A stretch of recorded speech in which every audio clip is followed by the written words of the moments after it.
The morning rush was just beginning when Emily noticed him again sitting alone at the corner booth by the window, wearing the same faded brown coat he wore every day. His hands trembled slightly as he wrapped them around a chipped coffee mug. He never ordered much, just a cup of coffee and sometimes a slice of toast, if he had the money. But Emily knew, she could see it in the way he counted the coins in his hand, how he always left one shy of what the meal cost. That old man had a quiet dignity, the kind that made you feel like he'd seen too much of life and didn't want pity. Emily, a waitress working double shifts to pay off her late mother's medical bills, understood what it meant to struggle. She had lost her mom a year ago and was barely keeping the small-town diner afloat. But every time she saw him, his hollow cheeks, his weary eyes, something inside her softened. One cold evening, when the diner was nearly empty, Emily walked to his table carrying a bowl of hot stew. The man looked up, surprised. "I didn't order that," he said softly. "I know," Emily replied with a small smile. "It's on the house. You look like you could use it." He hesitated for a moment, then nodded. "Thank you, Miss Brokenbar, but I can't pay you back." "You don't have to," she said. "Just promise me you'll come back tomorrow." And he did. Every day after that, he came in at the same time, sat at the same booth, and Emily always found a way to slip him a warm meal, sometimes soup, sometimes eggs and toast, sometimes pie when she knew he needed cheering up. The other waitresses whispered, calling her foolish for feeding a nobody, but Emily didn't care. She saw something kind in his eyes, something that reminded her of her father before he passed, a man who worked hard his whole life and ended up with nothing but memories.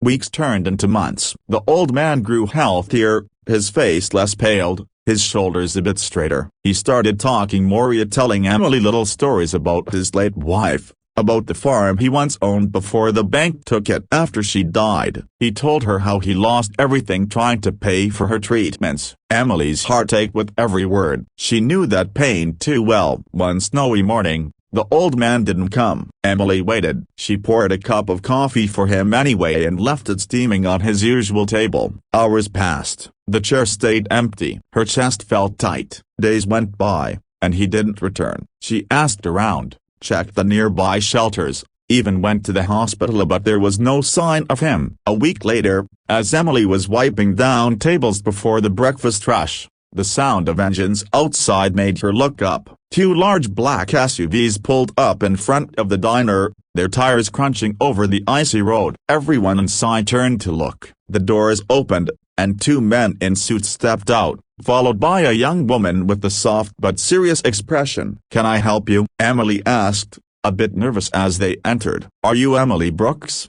the woman asked. "Yes, Brokenbar, I am." The woman's eyes softened. "You used to serve a man here, Brokenbar. His name was Thomas Reed." Emily froze. "Yes, I did." Do you know him? Is he okay?" The woman took a deep breath. "He passed away 3 days ago." Emily's heart sank. "Oh no, Brokenbar." She pressed a hand to her chest. "He was such a kind man." The woman nodded. "He was my grandfather." The diner went silent. Even the cooks stopped moving. The young woman continued. "He told us about you every day. He said you were the only person who treated him with kindness when the world forgot him. He said you fed him not because you had to, but because you cared." Her voice trembled slightly. "Before he died, he told us to find you." Emily's eyes filled with tears. "He didn't owe me anything. I just Brokenbar wanted to help." The woman reached into her bag and handed Emily an envelope. "He left this for you." With shaky hands, Emily opened it. Inside was a handwritten note,